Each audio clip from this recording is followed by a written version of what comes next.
तो अब आप हमें बताएं विस्तार से कि किस तरह की कागजी कार्रवाई जो है हमें करनी चाहिए। और इसके लिए आपको 3 बातों का ध्यान रखना बहुत ज़रूरी है। एक्चुअली ये जो ओनरशिप है, मैं कभी सोचता नहीं था कि इतना छोटा सा वर्ड इतना कॉम्प्लिकेटेड हो सकता है। आई थिंक किसी भी और विल्स, ट्रस्ट, गिफ्ट, डीड ये सब समझने से पहले ओनरशिप को समझना ज़रूरी है। हमने शुरुआत करी थी बैंक अकाउंट्स को समझने से कि जब आप बैंक अकाउंट खोलने जाते हैं तो आपको कितने तरीके के विकल्प मिलते हैं। कुछ मोड ऑफ होल्डिंग्स होती हैं और कुछ मोड ऑफ ऑपरेशन होते हैं। ठीक है, अब इनके कॉम्बिनेशन से बाकी चीज़ें ऑपरेट करती हैं। उसके बाद हमने समझा कि नॉमिनी और ओनरशिप 2 अलग बातें हैं। उसके बाद हमने ओनरशिप पे कुछ डिस्कशन करे। मैंने आपको कुछ बातें समझाई कि ownership is not just one right, ownership is a bunch of right. ठीक है, और उसके मैंने कुछ आपको कॉन्स्टिट्यूएंट समझाने की कोशिश की।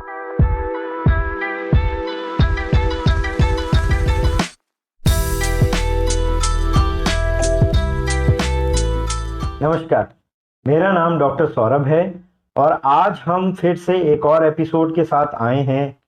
आपको पता है ये एजुकेशनल वीडियोस होते हैं और ये वीडियोस सिर्फ एजुकेशनल और अवेयरनेस पर्पसेस के लिए हैं।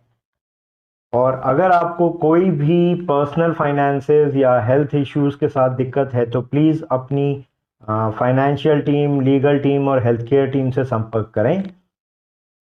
हमारे साथ हैं उपकार जी हमारे साथ पिछले कुछ एपिसोड से बने हुए हैं। वेलकम उपकार जी। Thank you. और हर बार उपकार जी हमें कोई ना कोई नई बात बताते हैं। लास्ट एपिसोड में हमने डिस्कस किया था कंसोलिडेशन ऑफ एसेट्स और लिक्विडिटी क्रिएट करना, टेम्परेरी लिक्विडिटी कैसे क्रिएट करें। और एक जो थर्ड पॉइंट था कि paper work, important paper work while you are going through the disease process, जिसमें हम अपने को, अपनी फैमिली को सेंटर पे रख के उसके अराउंड चीज़ें समझने की कोशिश करते हैं। तो उपकार जी आज शुरू करते हैं। आप जो पिछली बार का हमारा एक थर्ड पॉइंट था कागजी कार्रवाई वाला, तो अब आप हमें बताएं विस्तार से कि किस तरह की कागजी कार्रवाई जो है हमें करनी चाहिए। जी डॉक्टर सौरभ, तो अब आ जाते हैं वो तीसरे पॉइंट पर जो डिपेंड तो पहले और दूसरे पॉइंट पर करता है परंतु है बहुत इम्पोर्टेंट। तो सबसे पहले, जैसा कि मैं पहले भी कह चुका हूं, आपको ये एक्सेप्ट करना पड़ेगा कि ये एक जंग है और that you are at war with a disease called cancer. Yes, you are very right.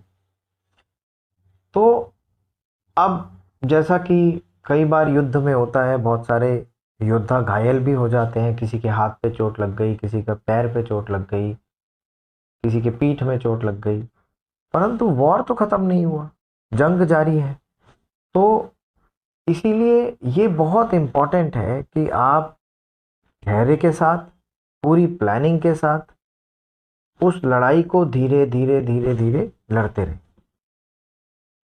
और इसके लिए आपको 3 बातों का ध्यान रखना बहुत जरूरी है। आपको 3 बातें कौन सी हैं? पहली बात, आप एक पावर ऑफ अटॉर्नी बनवाएं।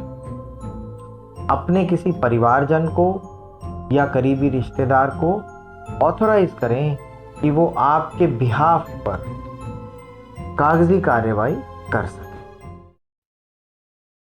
जी, ये बात आपने बिल्कुल सही कही है उपकार जी, क्योंकि बहुत बार ऐसी सिचुएशंस आती हैं कि जो व्यक्ति बीमार है वो कुछ कारणों की वजह से अपने या तो अकाउंट्स ऑपरेट नहीं कर पा रहा है या फिर कुछ सिग्नेचर्स वगैरह नहीं कर पा रहा है। In that case it really becomes very important कि कोई ना कोई हो जिसको, जो नॉमिनेट किया गया हो, जो उनके बिहाफ पे कागजी कार्यवाही को हैंडल कर सके, सिग्नेचर्स कर सके। तो इसके लिए आप एक पावर ऑफ अटॉर्नी बनवाएं और अपने किसी करीबी रिश्तेदार को या परिवारजन को ऑथराइज करें कि वो आपके बिहाफ पे सिग्नेचर कर सके आपकी एब्सेंस में। नंबर 2, आपकी जो भी इन्वेस्टमेंट्स हैं, बैंक अकाउंट्स हैं, डीपी अकाउंट्स हैं, इंश्योरेंसेस हैं, सभी जगहों पर आप अपने किसी परिवारजन का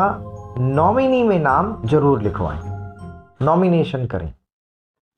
तीसरा पॉइंट, अपने लीगल सलाहकार से बात करें और अवेलेबल सक्सेशन टूल्स जैसे कि विल्स, ट्रस्ट, गिफ्ट डीड्स इत्यादि का इस्तेमाल करके एक सक्सेशन प्लान जरूर तैयार कर लें। जी हाँ, बहुत ज़रूरी है एक सक्सेशन प्लान। जी, ये 3 पॉइंट्स आप अगर ध्यान रखेंगे, इन पे काम कर लेंगे, तो इस ट्रीटमेंट के दौरान आपको बहुत सहूलियत होगी, आपकी बहुत सारी चिंताएं कम हो जाएंगी, आपके ट्रांजैक्शंस सुचारू रूप से चलते रहेंगे और आप भी मेंटली एट पीस रहेंगे। हाँ, मैंने अभी रिसेंटली एक कोट पढ़ा था कहीं पे, जिसका मतलब कुछ ऐसा था कि हमें इस ट्रीटमेंट के दौरान, इस प्रोसेस के दौरान एक ऐसी जगह पे रहना है। I mean we have to reach a place where we are at peace emotionally, financially, spiritually and physically, so that हम सोच सकें सही दिशा में और सही तरीके से अपना ट्रीटमेंट ले सकें, अपने परिवार के बारे में सोच सकें, काम कर सकें। तो ये बहुत ज़रूरी है, सक्सेशन प्लानिंग, पेपर वर्क। जी, काफ़ी बार ऐसा होता है कि हम लोग इसको शायद या तो उतना महत्व नहीं दे पाते हैं, या थोड़ा सा हमारी शायद सोसाइटी में हम लोग बहुत ज़्यादा इन सब चीज़ों पे बात नहीं करते हैं, बट एक्चुअली करनी चाहिए। खासकर जो विल्स को लेके एक बहुत मतलब ये एक बहुत बड़ा टैबू है। लोगों के मन में ऐसी धारणा है कि विल लिखने का मतलब ये होता है कि मेरा आखिरी वक्त आ गया, तो कई लोग इससे कतराते हैं। मगर देखिए, जैसे कि जीवन का कोई लाइफ इज़ वेरी अनसर्टेन, जीवन का कोई कोई भी चीज़ हमको पहले से पता नहीं होती, तो कुछ भी कहीं कभी भी कहीं भी हो सकता है। किसी की डेथ, मैंने सुना है हेल्दी लोग, अच्छा खासा स्वस्थ आदमी, अचानक हार्ट अटैक हुआ और चला गया। कोई कहीं चल रहा था, चलते चलते कोलैप्स कर गया। तो जीवन का कोई भरोसा नहीं है, और इसी वजह से विल लिखने की कोई एज नहीं होती डॉक्टर साहब। आप बिल्कुल सही कह रहे हैं। देखिए, एक ही चीज़ तो सर्टेन है लाइफ में, वो है अनसर्टेनिटी। बाकी कुछ भी सर्टेन नहीं है। तो हम we are surrounded by uncertainties, बस ये होता है कि हम उन अनसर्टेनिटीज को देख नहीं पाते हैं, और हमें अंदाज़ा नहीं होता, या हम उस डायरेक्शन में सोचते नहीं, तो हम ये मान लेते हैं कि सब कुछ ठीक चल रहा है। बट अगर हम एक अर्ली इन द लाइफ ये समझ जाएं कि हमें we have to be prepared for financial uncertainties during the process of treatment, along with the other uncertainties which are associated, तो शायद हम चीज़ों को बहुत अच्छा मैनेज कर पाएंगे। तो अब आगे बढ़ाते हुए उपकार जी बताइए कि पावर ऑफ अटॉर्नी के बारे में हमको थोड़ा बताइए। डॉक्टर सौरभ, देखिए, जैसा मैंने अभी समझाया कि बहुत सिंपल है, आप किसी को ऑथोराइज कर रहे हैं कि वो आपके बिहाफ पर साइन कर सके। ठीक? अब इसमें 2 तरीके की मेजरली पावर ऑफ अटॉर्नीज होती हैं। एक जनरल पावर ऑफ अटॉर्नी होती है जिसमें कि आप किसी एक व्यक्ति विशेष को सभी पावर्स दे देते हैं कि वो आपके बिहाफ पे किसी भी तरीके की ट्रांजैक्शंस कर सकता है, सिग्नेचर्स कर सकते हैं, और आपको उनके ऊपर पूरा भरोसा है, वो आपके बिहाफ पे कोई भी तरीके की फाइनेंशियल ट्रांजैक्शन कर सकते हैं। दूसरी होगा एक पावर ऑफ अटॉर्नी, जो कि आप एक ख़ास काम के लिए, फॉर एग्ज़ाम्पल, आप कोई प्रॉपर्टी को बेचना चाह रहे थे और आप अनवेल हैं, हॉस्पिटल में एडमिट हैं, तो आपने किसी परिवारजन को ऑथोराइज़ कर दिया कि वो आपके बिहाफ पर जाकर उस प्रॉपर्टी से रिलेटेड कागज़ साइन करके उसको ट्रांजैक्शन को एग्जीक्यूट कर सके। मगर ये पावर ऑफ अटॉर्नी सिर्फ इस पर्टिकुलर ट्रांजैक्शन के लिए वैलिड हो। अच्छा, इसलिए ये स्पेसिफिक है। तो बेसिकली ये 2 तरीके की पावर ऑफ अटॉर्नी।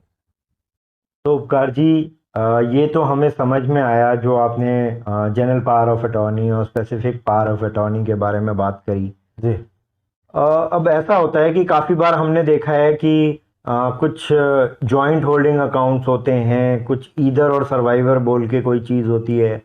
और अभी आपने कुछ नॉमिनेशन की भी बात करी कि हमें नॉमिनेट करना चाहिए। थोड़ा सा इसको डिफरेंशिएट करके बताएंगे इन चीज़ों को तो थोड़ा समझ में बेटर आएगा, क्योंकि बहुत सारे लोगों को मैंने देखा है ये चीज़ें इन बातों से स्ट्रगल करते हैं। जी डॉक्टर सौरभ, ज़रूर। तो देखिए, जब आप बैंक अकाउंट खोलने जाते हैं और एप्लीकेशन फॉर्म भरने को आपको बोला जाता है, तो उस एप्लीकेशन फॉर्म पे कुछ विकल्प होते हैं, जैसे कि सिंगल होल्डिंग, जॉइंट होल्डिंग या फिर ईदर और सर्वाइवर होल्डिंग। उसके अलावा मोड ऑफ ऑपरेशन में भी आपको विकल्प मिलते हैं, सिंगली, जॉइंटली या सेवरली। आइए इनको समझते हैं। देखिए, सिंगली और जॉइंटली तो बड़ा आसान है। सिंगली का मतलब होता है कि जिनका अकाउंट है, ओनरशिप भी उन्हीं की है और इंस्ट्रक्शंस भी उन्हीं के सिग्नेचर से दिए जाएंगे। इस तरीके के अकाउंट्स में नॉमिनेशन का होना बहुत ज़रूरी होता है, क्योंकि ओनरशिप एक ही आदमी की है, एक ही नाम बैंक के रिकॉर्ड्स में है। ये सिंगल जो होल्डिंग अकाउंट्स हैं उनके लिए। सिंगली वाला। जॉइंटली भी सिंपल है, दो या दो से ज़्यादा व्यक्तियों की जहां होल्डिंग होती है वहां पर जॉइंटली का इस्तेमाल होता है। इसमें मोड ऑफ ऑपरेशन चूज करना बड़ा इंपॉर्टेंट हो जाता है। अब मोड ऑफ ऑपरेशन या तो जॉइंटली हो सकता है या सेवरली हो सकता है। जॉइंटली का मतलब कोई भी तरीके की इंस्ट्रक्शन, चाहे वो चेकबुक इशू करने की है, बैंक अकाउंट से विड्रॉल है या डिपॉजिट है या कोई भी ट्रांजैक्शन है, पेमेंट है, जॉइंट सिग्नेचर्स, चाहे वो जितने भी नंबर ऑफ जॉइंट होल्डर्स हो उनके जॉइंट सिग्नेचर से ही होगा। सेवरली का मतलब होता है कि किसी एक व्यक्ति के सिग्नेचर से भी वो ट्रांजैक्शंस किए जा सकते हैं, बट बाकी जो जॉइंट होल्डर्स हैं उनको उस व्यक्ति को ऑथोराइज करना पड़ेगा और इससे मुतालिक जो कागजी कार्यवाही है वो करके बैंक को देनी पड़ेगी। जहां पर सिर्फ दो लोगों की होल्डिंग होती है वहां पर एक ईदर और सर्वाइवर का ऑप्शन भी आता है। वो भी आसान है। ईदर मतलब दोनों में से कोई भी, सर्वाइवर मतलब इनकेस किसी की डेथ हो जाती है तो जो जीवित व्यक्ति हैं उनके सिग्नेचर से वो अकाउंट ऑपरेट किया जा सकता है। तो अब मैंने आपको ये तीनों चीज़ें डॉक्टर सौरभ समझा दी। तो जॉइंट होल्डिंग में दो जने चाहिए, दोनों के सिग्नेचर्स लगेंगे। सेवरली में कोई एक जना कर सकता है, बट उसके लिए कागजी कार्रवाई करके बैंक को देनी पड़ेगी कि allow him to do signatures on our behalf. नहीं, देखिए इसमें थोड़ा फर्क है। जॉइंट होल्डिंग होती है, जो आपने सेवरली बोला है वो मोड ऑफ ऑपरेशन है। अच्छा। होल्डिंग जैसा कि मैंने समझाया, सिंगली हो सकती है, जॉइंटली हो सकती है और ईदर और सर्वाइवर होल्डिंग हो सकती है। मोड ऑफ ऑपरेशन सिंगली हो सकता है, जॉइंटली हो सकता है, सेवरली हो सकता है। तो अब आते हैं नॉमिनेशन पर। आप इन सभी केसेस में नॉमिनी का नाम दर्ज करा सकते हैं, यानी नॉमिनेशन कर सकते हैं। नॉमिनी अकाउंट का ओनर नहीं होता है, बल्कि आपका एक भरोसे का व्यक्ति होता है जो in case of any mishappening account की देखरेख करता है और उसको सही ओनर तक पहुंचाने की जिम्मेदारी लेता है। अच्छा, नॉमिनी मतलब एक जिम्मेदारी हो गई नॉमिनेशन। जब आप वो किसी को जिम्मेदार व्यक्ति जो आपकी एब्सेंस में या ना रहने पे किसी के जो अकाउंट है उसकी देखरेख करेंगे और उसको आपके जो सही नहीं है उस तक पहुंचाएंगे। अच्छा, तो कार जी एक बात बताइए कि ये जो आपने अभी नॉमिनेशंस के बारे में बताया, नॉमिनी की जिम्मेदारी समझाई, तो क्या ये नॉमिनी कोई अपना उत्तराधिकारी ही होना चाहिए, या मतलब इसमें कुछ फर्क है? नॉमिनी होना और उत्तराधिकारी होना, इसमें कुछ डिफरेंस है क्या? डॉक्टर सौरभ, देखिए, ये संयोग भी पॉसिबल है कि जो आपके उत्तराधिकारी हैं वो आपके भरोसे के व्यक्ति भी हैं, तो आप अपने उस व्यक्ति का नाम नॉमिनेशन में लिख सकते हैं।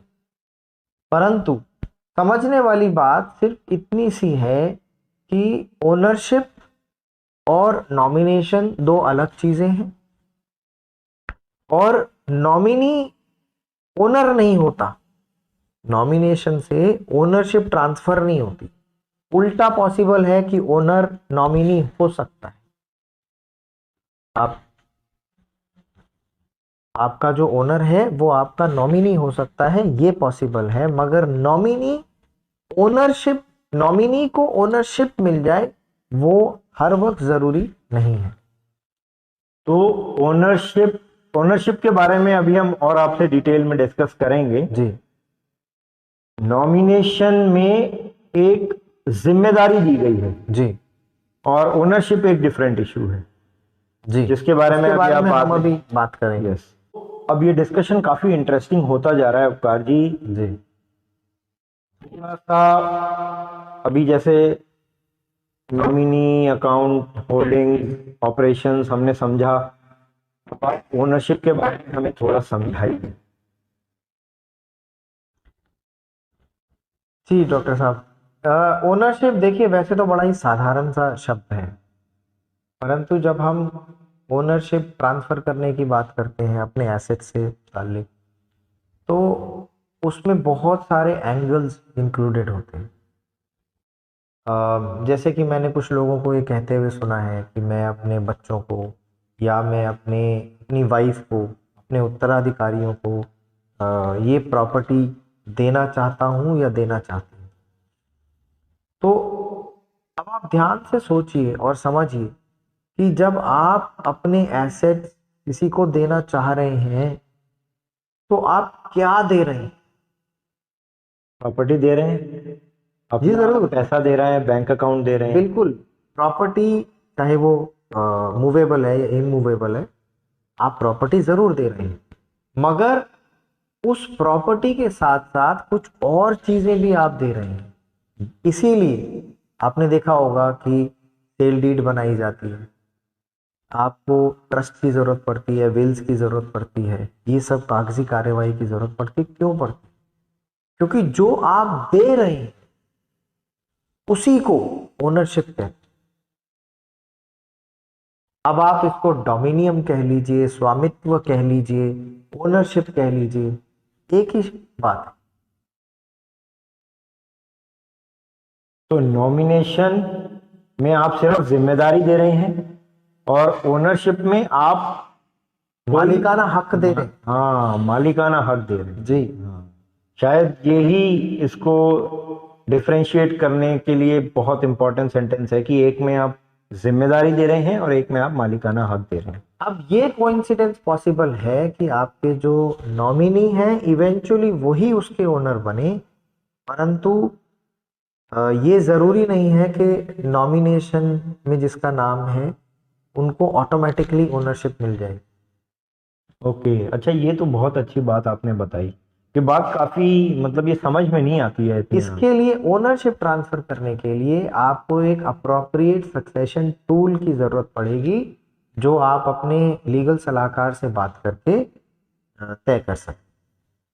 अच्छा, और ये सारी चीजें हमें मतलब हर किसी को करनी चाहिए, उसके लिए जरूरी नहीं है कि इंसान कोई किसी बीमारी से जूझे या। हाँ जी जरूर। I think early as possible, may be after 40s और मे बी इन 40s और 50s तभी। देखिए, as I said earlier, life is uncertain, तो इसकी कोई उम्र नहीं होती। हाँ, कोई एज नहीं है, कोई स्पेसिफिक एज नहीं है कि मैं इतने साल का हो जाऊंगा या हो जाऊंगी तब मैं अपनी विल लिखूंगी या लिखूंगा। किसी भी एज पे लिखी जा सकती। एक्चुअली हम लोग बात नहीं करते हैं इसके बारे में ना, विल से भी थोड़ा हमारा एक हमारे सिस्टम में एक थोड़ा टैबू है विल की। अरे विल की बात कैसे करें, और ये बहुत कॉमनली सारे मतलब बहुत, आप समझ लीजिए 90-95% लोग ये बात लेके आते हैं। जब भी पूछो आपने विल कर ली, अगर बच्चे हैं और पेरेंट्स सिक हैं, और पेरेंट मान लीजिए कोई पेरेंट पेशेंट है, जी तो अगर बच्चों से पूछो कि पिताजी ने या माताजी ने या जो भी सिख हैं उन्होंने विल लिख दी है, तो कहेंगे सर हम विल की बात करेंगे तो पता नहीं वो क्या समझेंगे, इतना बुरा लग जाएगा। और ऐसे ही मतलब वाइसी वर्सा, कभी मान लीजिए कोई स्पाउस है उससे पूछो कि भाई आपके हस्बैंड ने विल कर ली है, वो सिख हैं उन्होंने विल कर लिया है, तो वहाँ भी ये इशू होता है। या वाइफ से या हस्बैंड से बोलो कि वाइफ से आपने उन्होंने विल करी है आपकी वाइफ ने, तो भी वही इशू होता है। तो विल एक, और it is not only for a family or married people, it is also for people who are single, है ना, who may be in a relationship but they are not married or may not be in a relationship, but will एक ऐसी चीज है जो शायद हर किसी को समझनी चाहिए। देखिए, इसको आप ऐसा मान लीजिए ना कि जैसे आपने कोई फाइनेंशियल ट्रांजैक्शन करना है तो आपको बैंक अकाउंट की ज़रूरत पड़ती है। तो जैसे आप बैंक अकाउंट खोलते हैं वैसे आप विल लिख लीजिए। सही बोला आपने। और विल की खास बात यह है कि आप जितनी मर्जी बार चाहें उसको चेंज कर सकते हैं, अपने जो बेनिफिशियरीज हैं उनके नाम बदल सकते हैं। एक्चुअली विल एक बड़ा नॉर्मल, मतलब शायद हम बातचीत करेंगे तो एक चीज थोड़ा टैबू हट जाए और ये एक नॉर्मलाइज फिनोमिना बन जाए। आजकल तो हमने इतनी बातचीत करी है, एचआईवी के बारे में हमने इतनी बातचीत करी, हमने ट्यूबरकुलोसिस के बारे में इतनी बातचीत करी, बहुत सारी डिजीजेस के बारे में हमने बातचीत करी है, तब उसके ऊपर से स्टिग्मा हटा है। ऐसे ही आई थिंक जो जब फाइनेंशियल इश्यूज आते हैं तो विल एक ऐसा इशू है जिसके बारे में खुल के बातचीत करनी चाहिए, और it should be a normal thing. जो आपने अभी एक बात बोली कि जब पेशेंट्स मेरे पास आते हैं मैं उनसे पूछता हूँ तो वो कहते हैं कि मैं मतलब फैमिली मेम्बर्स से जब मैं बात करता हूँ तो वो कहते हैं कि हम अपने माताजी से या पिताजी से इस तरीके की बात कैसे करें, उनको तकलीफ हो। एक्चुअली यही इशू है कि उस स्टेज में वैसी बात करना बड़ा मुश्किल है। हाँ, इसीलिए इस बात को बहुत पहले कर लिया जाना चाहिए। इनफैक्ट ये माताजी या पिताजी अपनी खुद की रेस्पॉन्सिबिलिटी समझकर उस विल को बहुत पहले से बना के रखें। जो भी उनके कॉन्फिडेंट हैं या उनके भरोसे के व्यक्ति हैं उनके पास रखवा सकते हैं, या उनके लीगल सलाहकार हैं अगर वो वहाँ रखना चाहते हैं तो उनके पास रखवा सकते तो एक बार ही हम एक discussion wills trust gift deeds इन सब के ऊपर भी करेंगे आपके साथ। हैं। जरूर। ठीक है, क्योंकि ये जानकारी बड़ी ही लिमिटेड वे में अवेलेबल है। जी थोड़ा खुल के डिस्कस करेंगे तो आई थिंक थोड़ा सा लोगों को मदद मिलेगी। जी जरूर।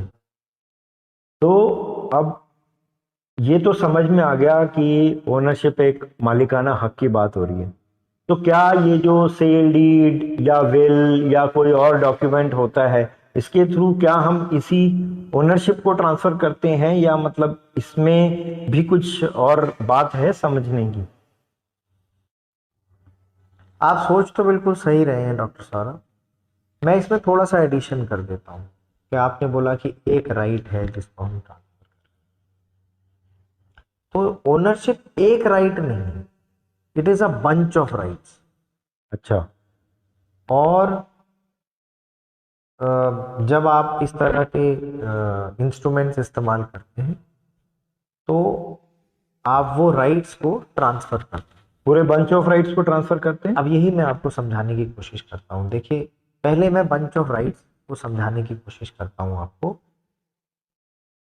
तो इस ओनरशिप के कुछ कॉन्स्टिट्यूएंट्स होते हैं, मैं कोशिश करता हूं कि मैं आपको कॉन्स्टिट्यूएंट समझाता हूं। पहला है right to use the property, मतलब जिस प्रॉपर्टी में आप रह रहे हैं उसको आप यूज कर सकें, या जो भी प्रॉपर्टी आपकी उसको आप यूज कर सकें। दूसरा है right to enjoy the property, मतलब जिस तरह से चाहें उस तरह से यूज कर सकें, साथ ही किसी दूसरे को उस प्रॉपर्टी को ना यूज करने देने का राइट भी। तीसरा है right to dispose the property, आप डिस्पोज ऑफ कर सकते हैं। अगला right to destroy the property, ये आप समझ ही गए होंगे। जब आप कोई विल लिखते हैं तब आप ये सारे बंच ऑफ राइट्स एक साथ एक व्यक्ति को ट्रांसफर कर देते हैं।